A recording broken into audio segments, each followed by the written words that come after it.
Now all of you can relax. You can slowly open your eyes.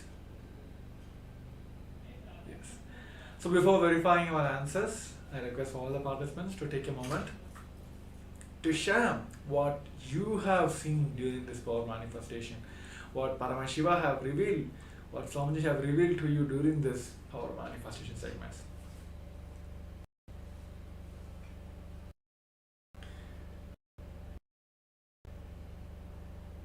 I think many participants have shared their experience about how they were able to manifest the powers during the last power manifest segment.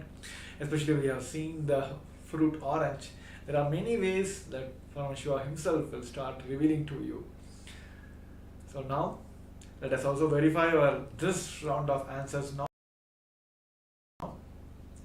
Here is the picture of a book rack filled with completely of books were projected to you during this power manifestation segment.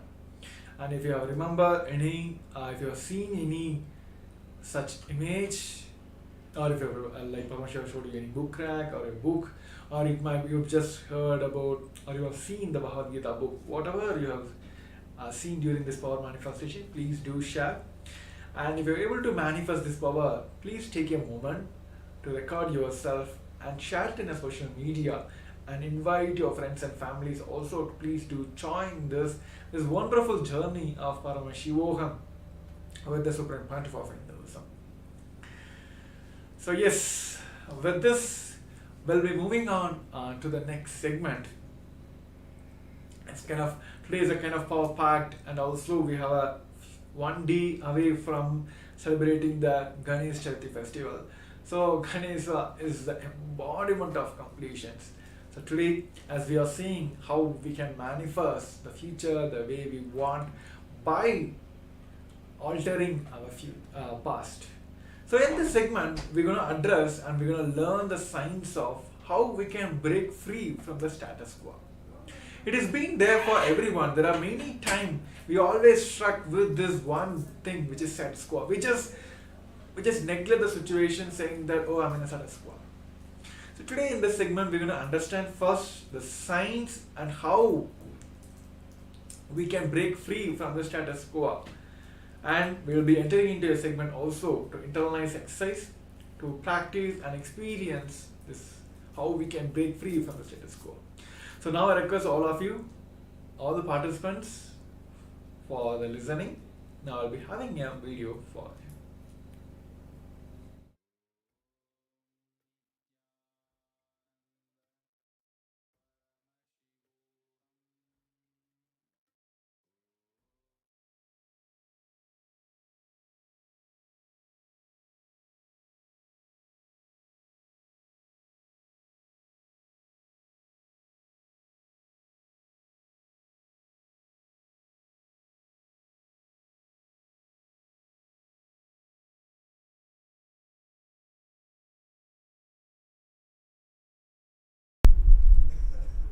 The whole modern day education system is just to keep you in continuous confusion in the name of imaginary fear-based plans.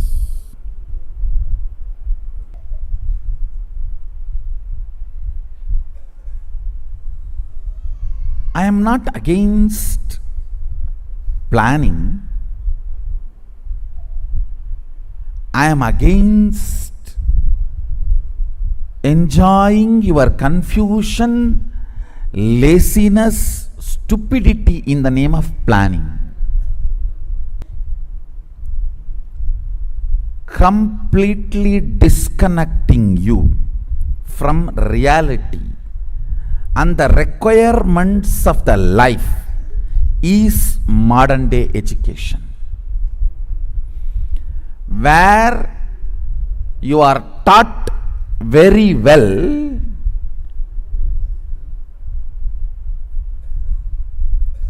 to do the psychodrama. Hey, I may not contribute, but if I am not there, I will collapse. If you know to play that game, you can raise the ladder of corporate the corporate ladder. Because the education system is basically to cheat others. So naturally the fellows who are evolving through that system will be cheating the owners. It is like you cheat me, I cheat you.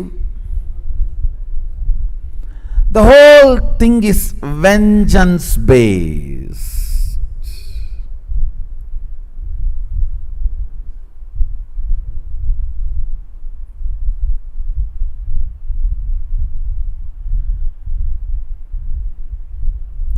No doubt, when you build large buildings and develop a city, you need to understand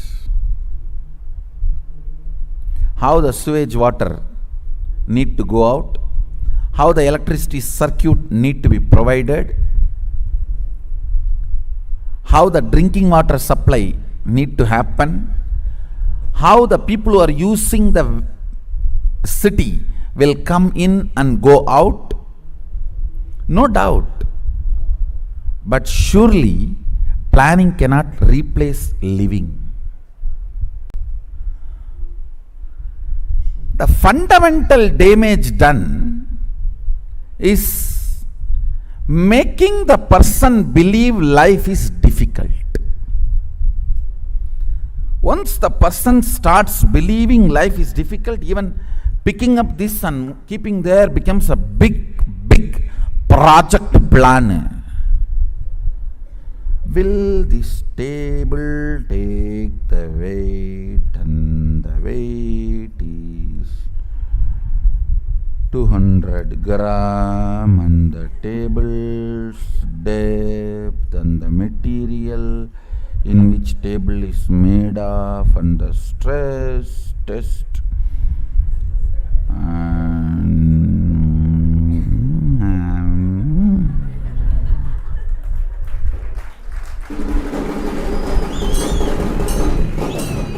by then the logic to come to a decision conclusion is forgotten. Now with what question you started thinking, what for you started your analysis is forgotten.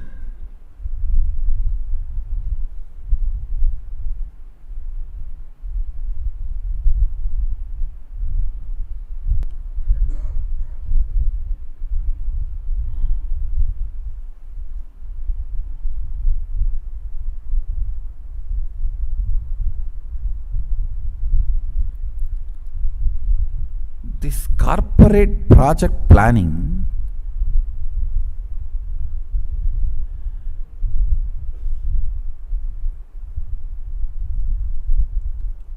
established in the fundamental false understanding life is difficult.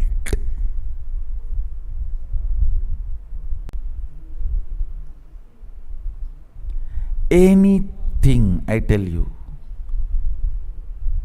if you know to pick up the simple thought current, you can just go on breaking this stagnant attitude and the status quo, and go on be breaking. And I have seen people are afraid of breaking many things. Oh, then we will be just progressing. That is what? What else is life then? And not just expanding this city, expanding this universe is our life.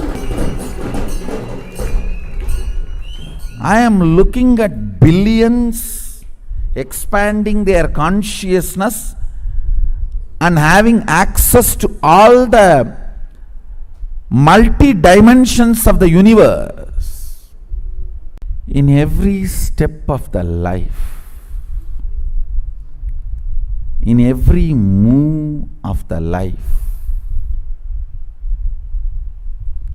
expanding is education,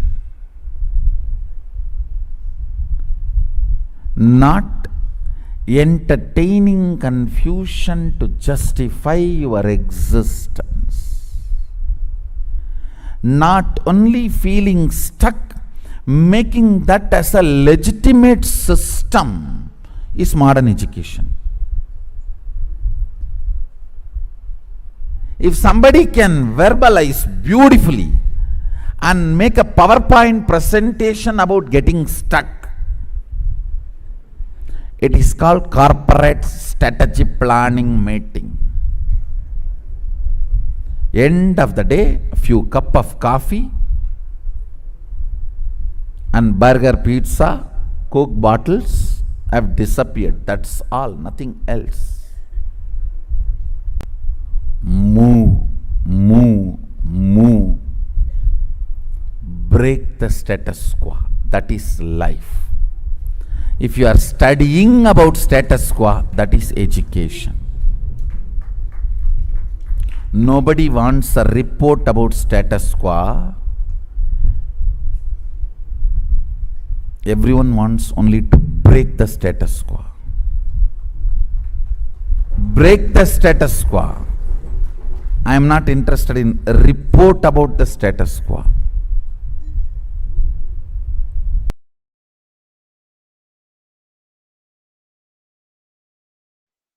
This is the greatest secret for being successful forever. Actually, I am going to make only 3 statements. Listen. Consciousness resides in you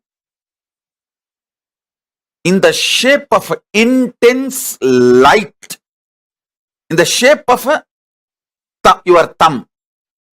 See, just this thumb size, angushta matra. Thumb size,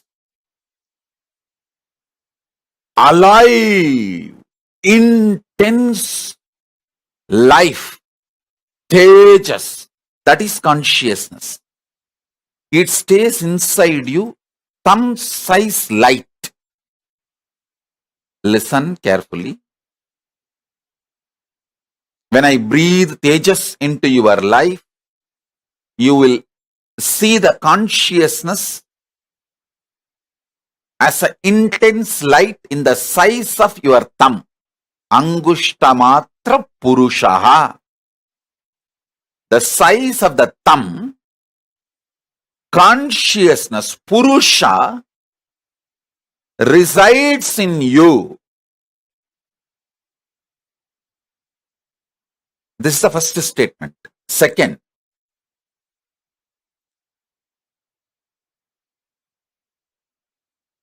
that Purusha is connected to all the minor chakras of your body. When I infuse energy into the Purusha of you, that Angushta Matra, your will to exist, your consciousness, your soul, it spreads to all the minor chakras and into your life. Listen. Listen to this. When that energy manifests into your minor chakras and from your minor chakras into your whole life, everything you want will go on be happening. And your consciousness, your free will to do right or wrong is your power. That size of the thumb, Angushta Matra Purusha in you, size of the thumb as a pure tejas, life, energy.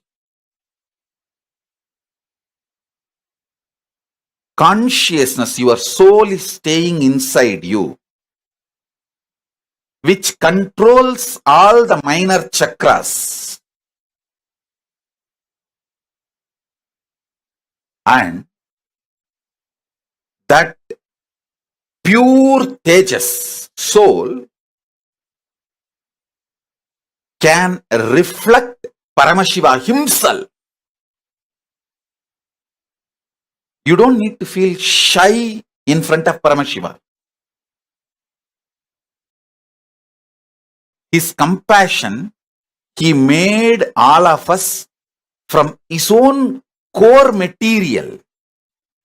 See, the material out of which he made himself, the same material he took and made us also. Like the clay in which we make Ganesha, with the same clay we make the mouse, which eats all the Nivedyam we keep for Ganesha. The material with which Ganesha is made, out of the same material, the mouse, the cat, sorry, not cat, rat, the mouse, Ganesha's Vahana is also made. Same way, Paramashiva, the material with which he made himself, out of that same material, he just took material from him and made us. That material is that Angushta Matra Purushaha, Parameshwara.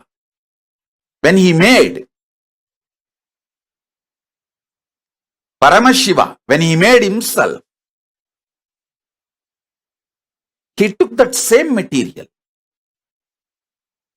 and made all of us. That material is Angushta Matra Purushaha, freedom to do right or wrong, free will to do right or wrong. So now I'll give you the just three truths.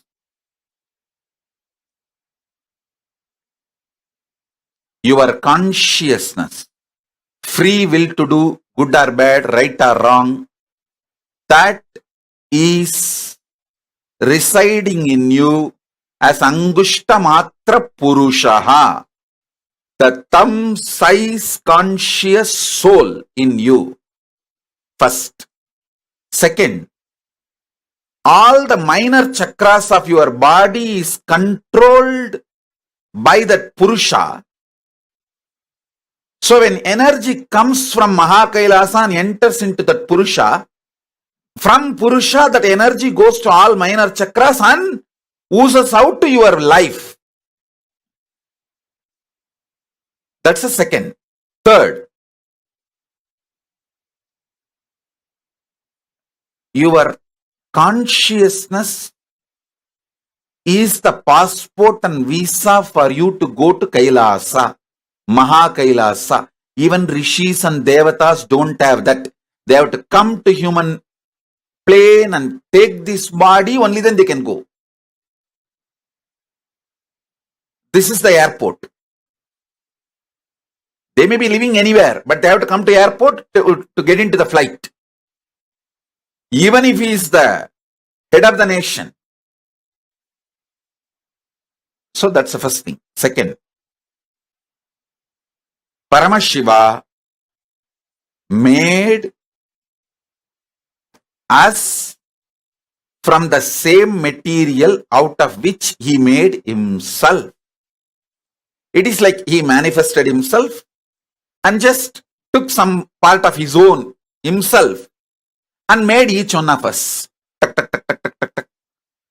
And that part which he himself took it out of himself, that part is what is Angushta Matra Purushaha, thumb size consciousness. So now,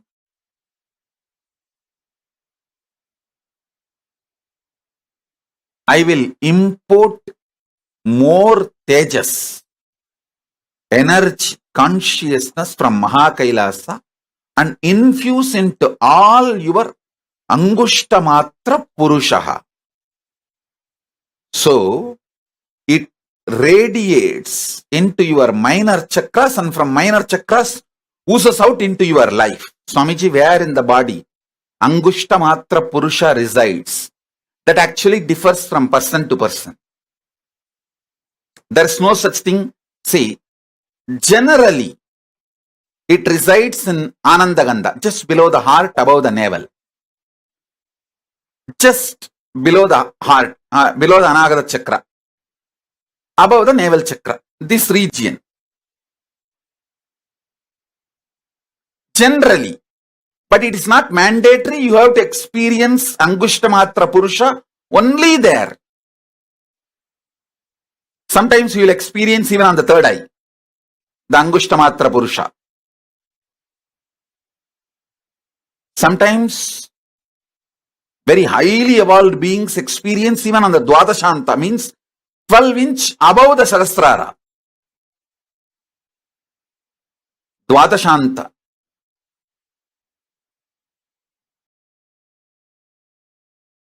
Each kshetra in Hindu tradition is considered as one chakra. For example, Tiruvannamalai is considered as a Manipuraka chakra, navel center. And Chidambaram is considered as heart chakra, Anagata chakra, heart center. Madurai is considered as Dwadashanta Sthala. That is why in my name, our national anthem, Kailasa national anthem, you will see Kailasonnata Dwadasanta Shyamala Pita. Kaila, among the Kailasa's manifestation, the highest Unnata, Dvatashanta. Madurai is considered as Dvatasanta Sthala, Kshetra. Angushtamatra Purusha can be experienced in any place. Is Angushtamatra Purusha same as Atma Rama? Yes. You can call it as Atmanatha, Atma Rama, Atmeshwara, and all those words means the same. Angushtamatra Purusha. In Upanishad, we use one more word, Pratyagatma Chaitanya. Even that word is Angushtamatra Purusha. Atma Rama can be used to say Angushtamatra Purusha. Atma Linga, even that word is used as an equivalent to Angushtamatra Purusha. Upanishad uses at least 20 different words to explain the Angushtamatra Purusha in the same meaning. So Atma Rama is one of the word. The Ramayatis, Ramayat Sampradayis, they call the same Angushtamatra Purusha as Atma Rama.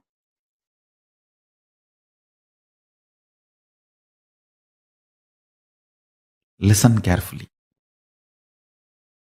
The cognition's inner software which operates your system, which generates your desire patterns, your joy patterns, your pleasure patterns, your greed patterns, your fear patterns, your anxiety patterns, your depression patterns, your frustration patterns, your good idea of your bad, your right, wrong, all which you generate, which is generated inside your system continuously. That source software should operate with more and more by the qualities of consciousness, Paramashiva, not by the qualities and ideas of body. but by the qualities and ideas of Paramashiva, superconsciousness, consciousness, the state, space, powers, and being of Paramashiva. Beautifully, Krishna says, the consciousness can neither be killed, nor be burned, or be made wet. The great qualities of consciousness should be your cognition about you. Consciously decide to program, meditate, contemplate, declare to yourself, you are consciousness, Paramashiva, even with you. Behave yourself as Paramashiva. Even with you, behave yourself as Paramashiva. That is the highest integrity to Paramashiva. Understand? If you think you have something other than Paramashiva, you abuse Paramashiva. How can anything other than Paramashiva exist? Then you are more powerful than Paramashiva. He is the only Purusha. No other Purusha exists other than Paramashiva. So even with yourself, behave as Paramashiva is integrity to Paramashiva. This is the best way you will prepare yourself for Paramashivoham experience.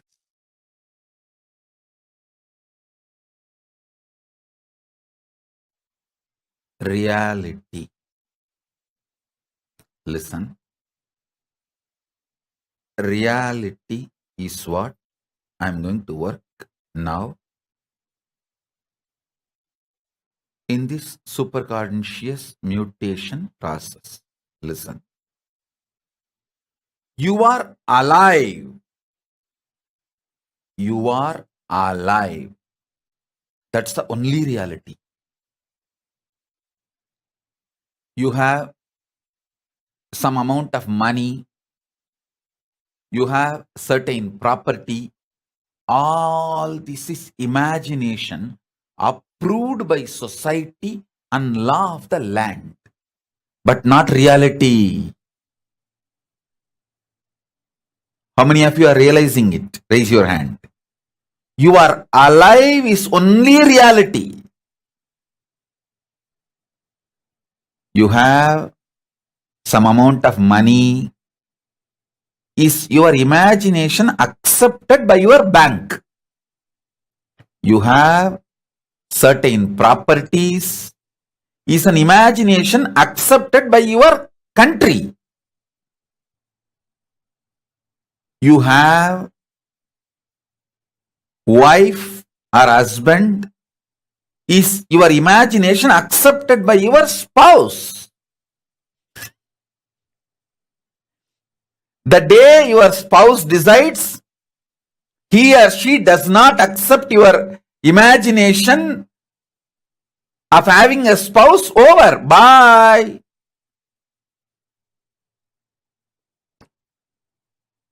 You are alive is only reality.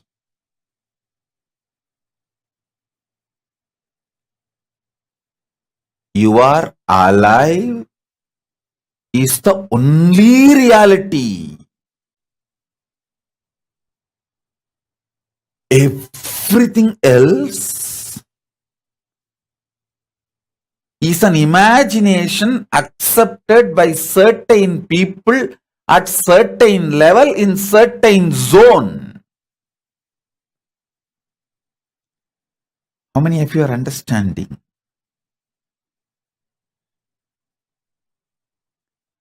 Other than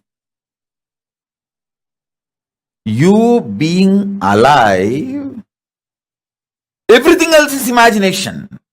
How many of you realizing this truth? Other than you are alive. That's the only reality.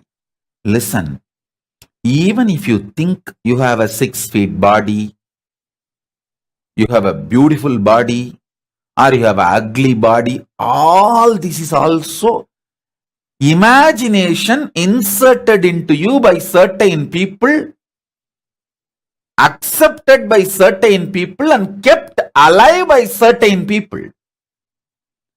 Your shape, size can change anytime, and it is constantly changing. Sometimes more than 3 pounds a day you change. Up, down.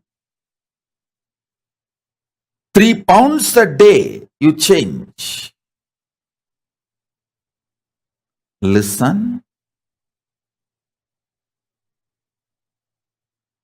More the reality is infused by Paramashiva, his superconsciousness, more powers you manifest. Delusions disappear.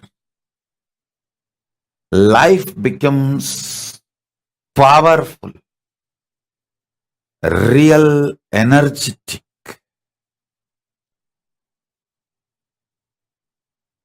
Don't be afraid of reality. That's all. Don't forcibly cling to delusion. Don't forcibly cling to delusion. If your life becomes more and more energetic, powerful, delusions lose power over you in multi-level. Evolve in reality. Let every day of your life raise you more and more into reality. Ravana is not wrong when he shows his power.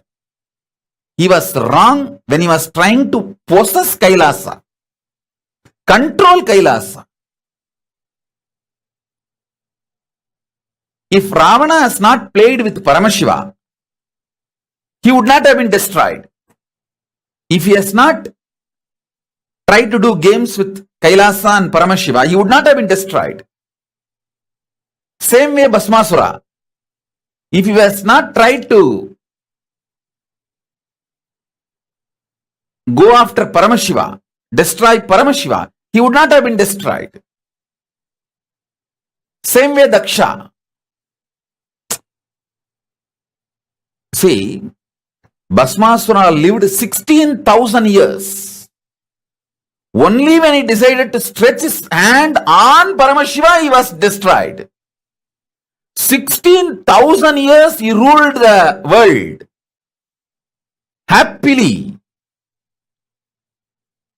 Ravana lived 12,000 years. Go and see the Ramayana. 12,000 years.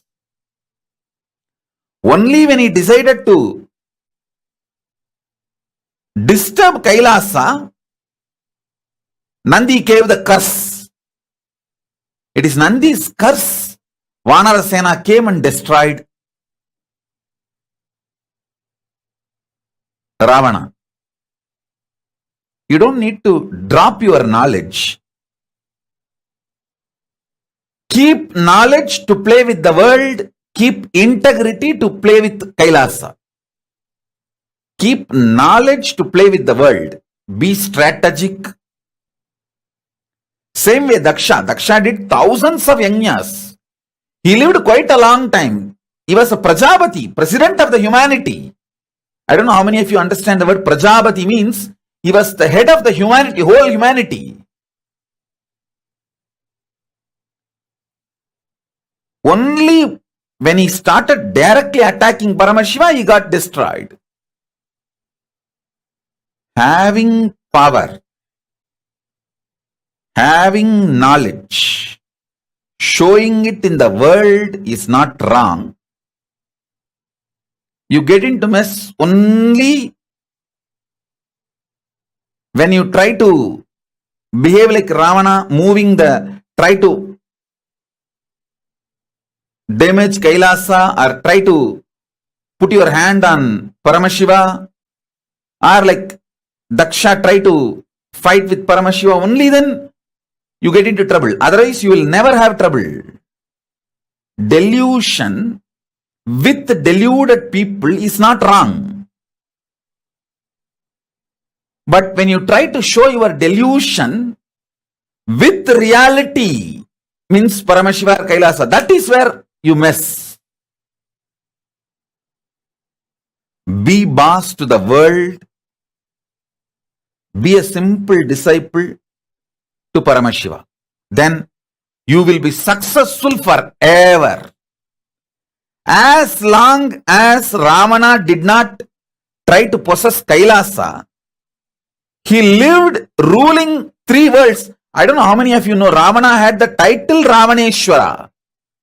Ravana was living like a Ishwara for 3 worlds.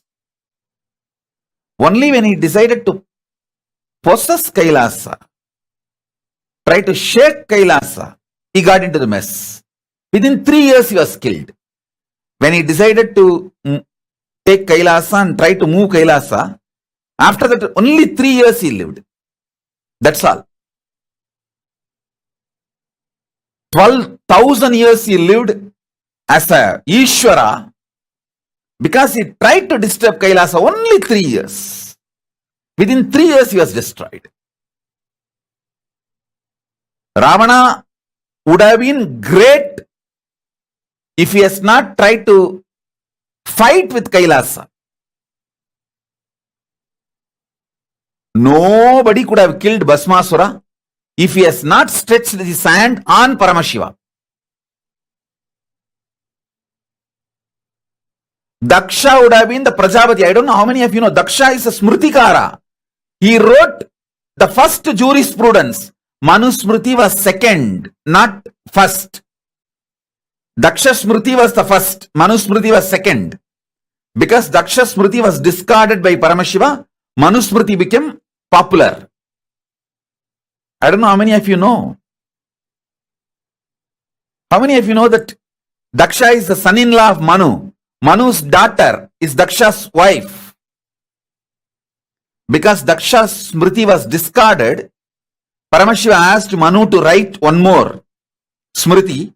So Manu wrote the Smriti, that became the jurisprudence for human beings. Otherwise, the first jurisprudence was written by Daksha. Because he directly dared to attack Paramashiva, he was destroyed. Otherwise, he would not have been destroyed. Delusion being used with deluded people is okay. But don't try to use the delusion on reality. That is the only place where you mess it. Your delusion becomes too much. You think through your delusion you can play with reality. You can't sit in negotiation table with Paramashiva.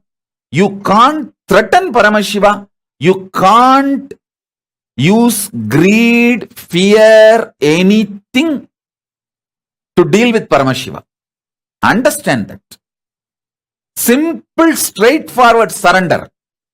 Conversational relationship.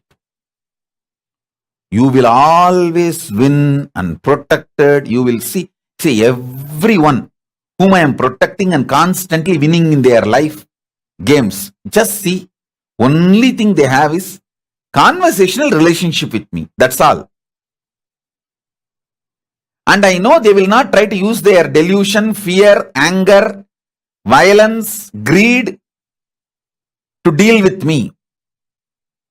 Use all that to deal with the world, not with me. If you use your delusion, you will make millions into billions in Wall Street. Because the whole Wall Street is delusion. Use delusion where the delusion is useful. If you use your strategies, your delusion, knowledge, everything in Wall Street, you will make millions into billions. Less than a year, you will make. But if you use your delusions, your knowledge on Kailasa or on Paramashiva, you will lose everything.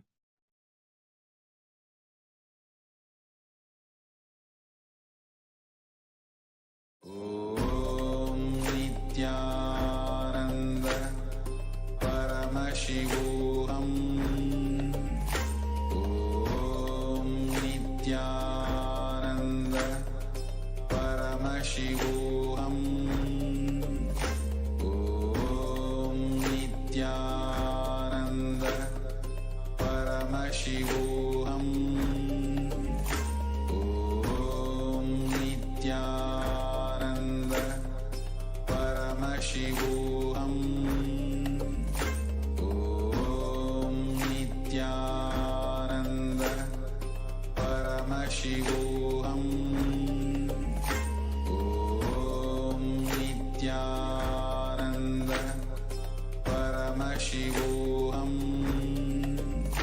Om Nithyananda.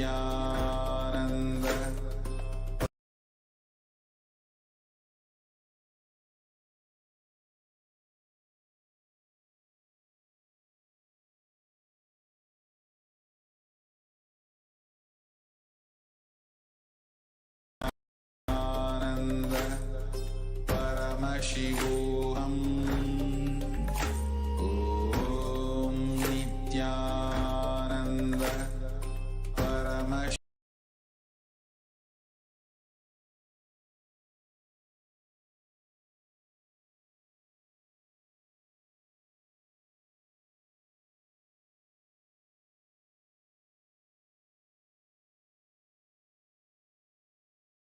Breakthroughs. So here we can also hear from the Supreme Pontiff of Hinduism's life, the very example we all can cherish is directly from the Supreme Pontiff of Hinduism's life. So here you can see here the foundation for Kailasa started from the Adi Kailasa, where Supreme Pontiff of Hinduism have laid the first brick for the foundation of Adi Kailasa. It is not, maybe you can just see he is laying down the bricks, but there is too much deep we have to dive to understand how the very life of SPH can give us the breaking free status from the status quo. So here the statement from Supreme Pontiff of Hinduism. He said, I made 72 bricks with my very own hand and baked it with a few bushes. That's the first construction activity I started in the campus.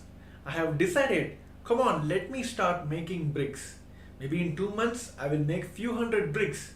Then I will plan next for the constructions. So there's a direct word directly from the Supreme Pontiff of Hinduism. He never settled with that. So he went on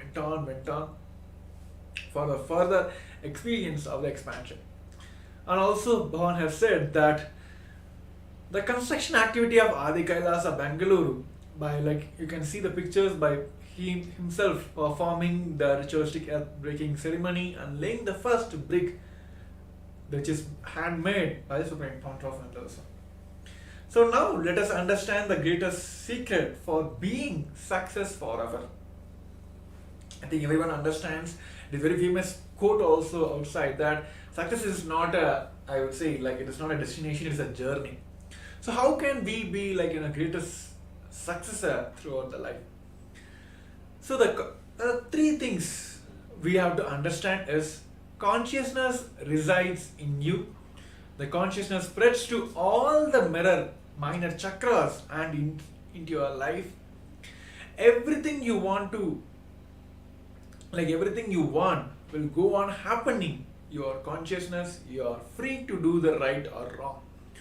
So the very consciousness you have, which is residing inside you, which replicates in all the minor chakras inside you and has the ability to decide whether to do right or not.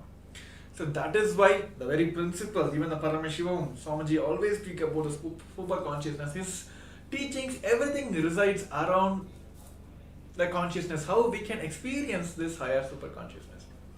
In the Shiva Sutras, Paramashiva says that his will is the energy of Shiva and it is called as Uma, the independent power of Sadashiva, and it is called as Kumari, the cosmic energy that plays.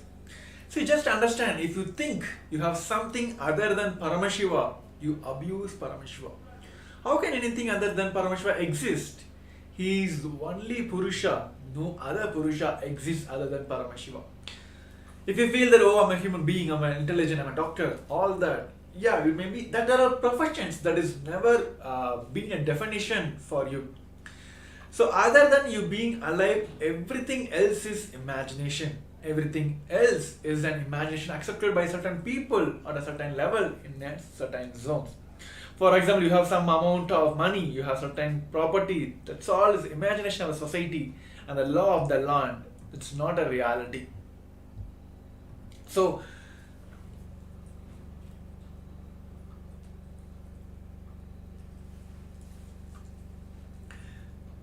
the core principle we have to understand from here is, whether you're thinking of yourself as a doctor, engineer, all that, just understand it is your profession. Your very own, the core principle is you are Paramashiva. When you feel that you are something away from this, then it is abuse to Paramashiva, and also you are degrading your conscious experience. So what we have to understand today is, other than you being alive, everything is what is an imagination.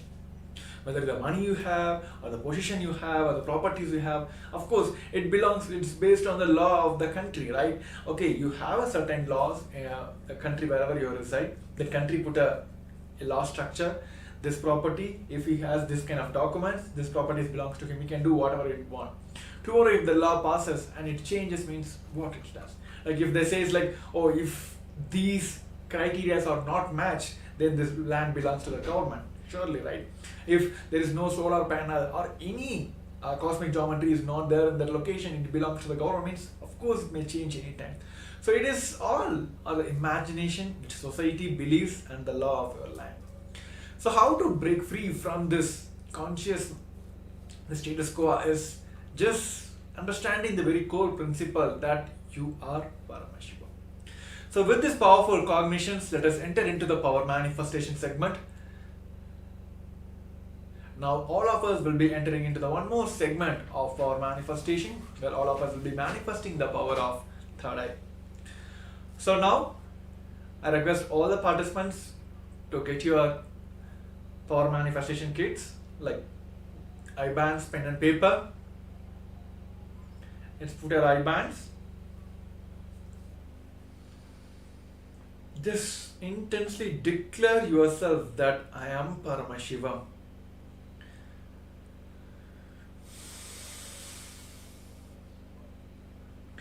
With that intense visualization that Paramashiva, Swamiji himself, is manifesting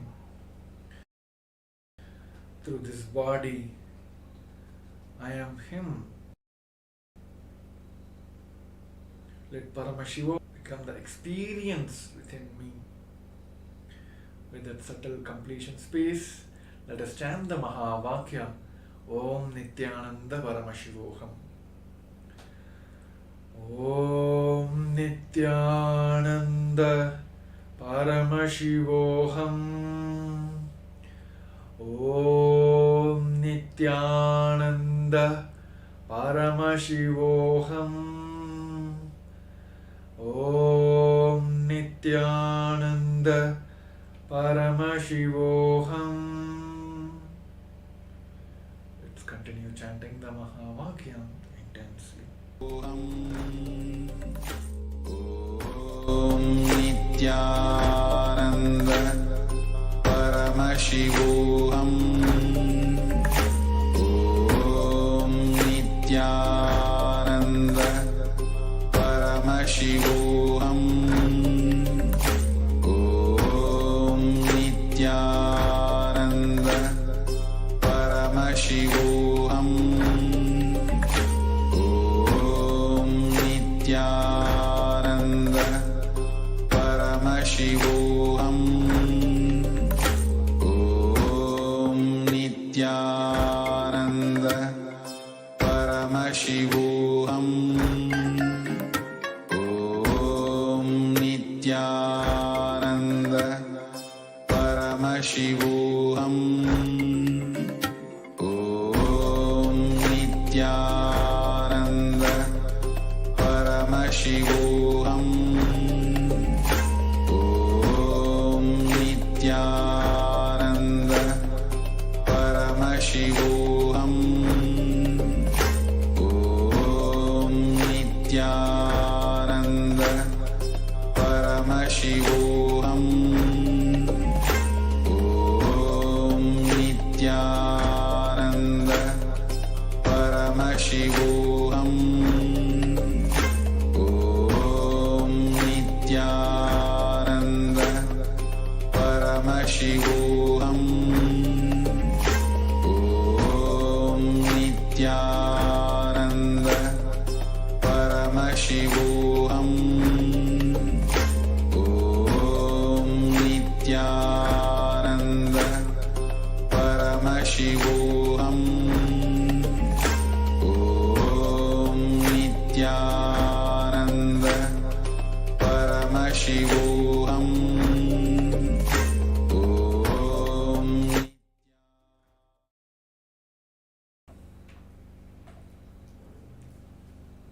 Yes, Nithyananda. Before starting that, I think few participants have asked some of the questions. How can I experience? I still feel that I'm a human being. I think doesn't want to name them on the forum. I think one of the participants who are watching us live have asked, like, I still feel like I'm a born baby, and also as I experienced, I feel like I'm still engineer, not able to progress in I'm a higher conscious being. So let us boils down to one truth. It has always been a contradictory for us. When you feel that I am Paramashiva, you always have the so many thought process which comes into place. Oh, I have this, I have to do that, I have to do this. The same thing, people raise the same kind of questions. How I can be in an unclutched space? How can I be in the unclutched space? I have to remember my pay bills, everything I have to pay. It is not about you forgetting everything. You being in the space of like complete completion where none of these thoughts hold you for that. It's the same way here. Let us design one thing. Let even whether it's a success or a blame, let us put it on him, because he is declaring this. Swamiji himself is declaring that you are Paramashiva. All these breakthroughs, it is, I would say, like once again called as a Leela. He'll just give this to you, that you play with it. The oneness you're experiencing, the simple belief and trust you have for him, that gives the tremendous experience for you. Whether we call it as a completion or superconscious breakthrough or unclutching or like experiencing oneness, Advaita, Paramashiva Advaita, whatever we can call it is, at the end it boils down to that simple integrity you have for him. That's all. It's boiled down there, that's all. Even today, when he says that you are Paramashiva, start believing, start living as if you are Paramashiva. If you're feeling that anything away from that, oh, I'm this, I'm that, I'm that, I'm an engineer, I'm a doctor, these are the society have given you title, but it is not that you are that, right? And many people feel like, this is me. Like the moment you ask about who are you, they'll just imagine themselves as the body with which they have now. Of course, the body and mind, when Paramashiva lands on you, when energy pours on you, you need a physical medium to observe all that, right? That is why there's so much science have been empowered on the principle of understanding your own body and mind, all that. But at the end, you are Paramashiva. You are one and you are seen as the universe exists. So with this powerful space that you are Paramashiva, start declaring yourself. You will manifest that space of Paramashiva, and the whole entangling process happening through the Bhava Samaya Darshan. The same thing, you'll just radiate him through this medium, through the Bhava Samaya Darshan, he radiates to you. That is the best part of we having Paramashiva himself as our beloved Guru in our life. So yes, so with this powerful space, let us enter into this power manifestation segments. You declare this one truth inside you, that you are Paramashiva. He will just radiate through you. So now I request all the participants to prepare the power manifestation kits ready for the power manifestation. Please bring your Atmalinga, Krishna Shila, Atmamurtis, all the spiritual alchemy products he has given you. It's all to like remind yourself every time, for you to entangle every time, to remind and be in the space of Paramashivoham. So yes, let us enter into the power manifestation.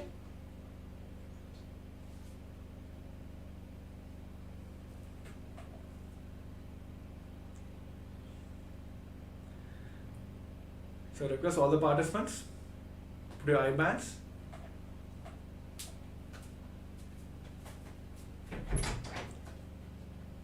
Make sure it is completely tight. No lights are getting inside. Just sit in a comfortable position.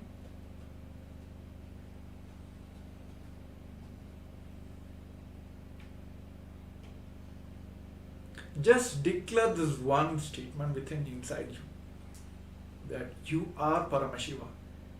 You are nothing less than Paramashiva. You are the same state, space. You can manifest all the powers of Paramashiva, which Swamiji himself has given as a gift to the entire humanity.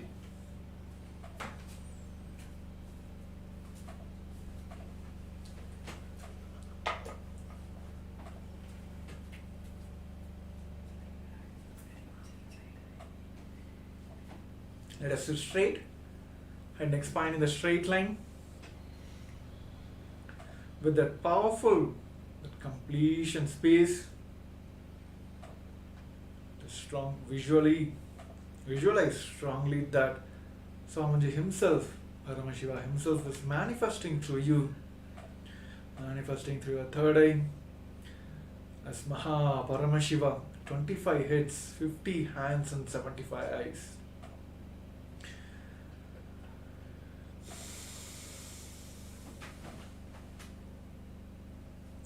That complete oneness space, let us chant the Mahavakya, Om Nithyananda Paramashivoham. Om Nithyananda Paramashivoham. Om Nithyananda Paramashivoham. Om Nithyananda Paramashivoham. Om Nithyananda Paramashivoham. Let your whole body reverberate with the Mahavakya. Continue chanting the Mahavakya intensely.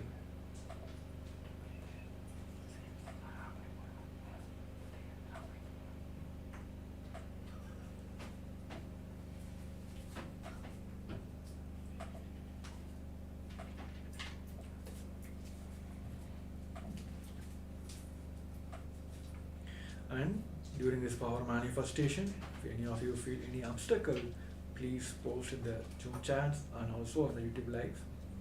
So all the initiated sannyas disciples will be able to do the power manifestation, able to scan all your obstacles and give the solutions. So yes, continue chanting the Mahavakya intensely.